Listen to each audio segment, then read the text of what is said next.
if you can't teach it simply, then you don't understand it well enough. This is a quote that I came across watching another YouTube channel, and apparently it came from this guy. I think we know him well. I've been taking a lot of online classes for the past month or so from a website called Skillshare, and one of those classes talk about lighting. Today, I want to see if I understand it fully by sharing it with you guys. So here we go.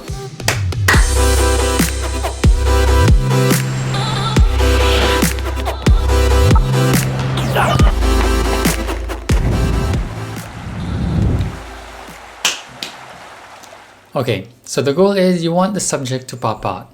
Essentially, you want to get some separation from the background or whatever else is in the frame.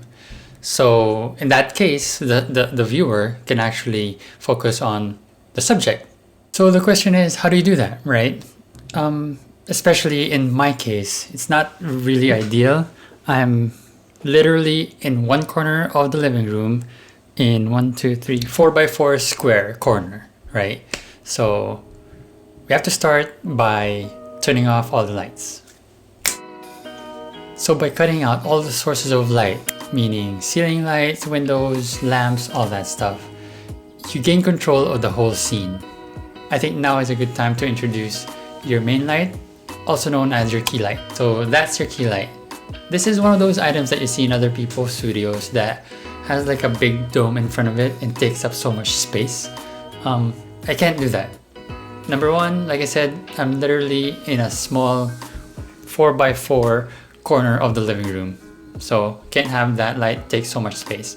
Number two, it's super expensive. What I did instead is I bought this flat LED light made by Falcon Eyes. I'll put the link down below for that product. Essentially, it is already a soft light, but I still didn't want it facing me directly because it does create that harsh lighting straight up. So what I did instead is I had it facing the wall. So having it face the wall, the light bounces from there and helps it spread out and creates this soft light that you see on me now. Essentially, I'm hungry. So essentially, the wall becomes my diffuser, and ideally, your light would be located at an angle on either side of the camera. So in my case, if this is facing the camera straight on, I have it on the left side, my left side, at a 45-degree angle to the left and above. Well, actually the light is on the corner, but I have it facing on the wall, and in the wall, the shine that's coming from there, that's kind of like where it's, you know, set up, like 45 degrees this way and above. So that's your key light. And now I want to bring up the concept that I wanted to tell you from the beginning, which is the one that actually gave me a big shift of my understanding on lighting.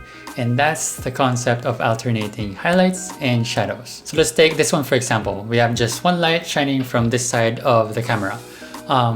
If you can see, we have one side of my face highlighted, which is the lighter side, and then one side of my face, the shadow. So alternating. So what we want to do for me to be popped up from the background is to create that alternating pattern across. So I've got a dark wall right here behind me, perfect light side of the face, dark side of the face. Supposedly this would be a lighter side of the wall. So I don't have that one. I wanted to do an alternating, so I introduce one more light, which is, in this case, a backlight.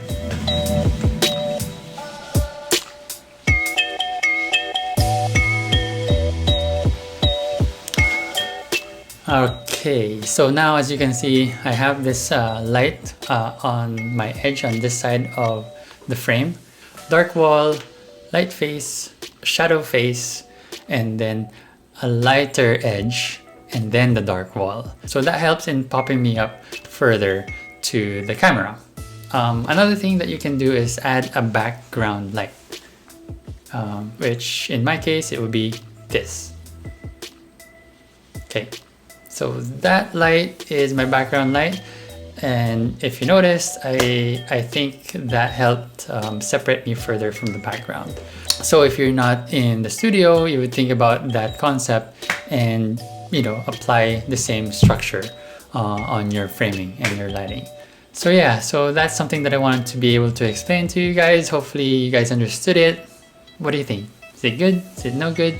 Let me know. But that's it for today. Thank you for watching, and see you guys in the next one. Bye.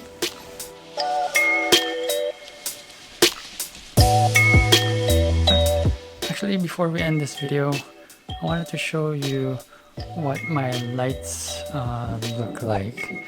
So this is the backlight. I have this bond paper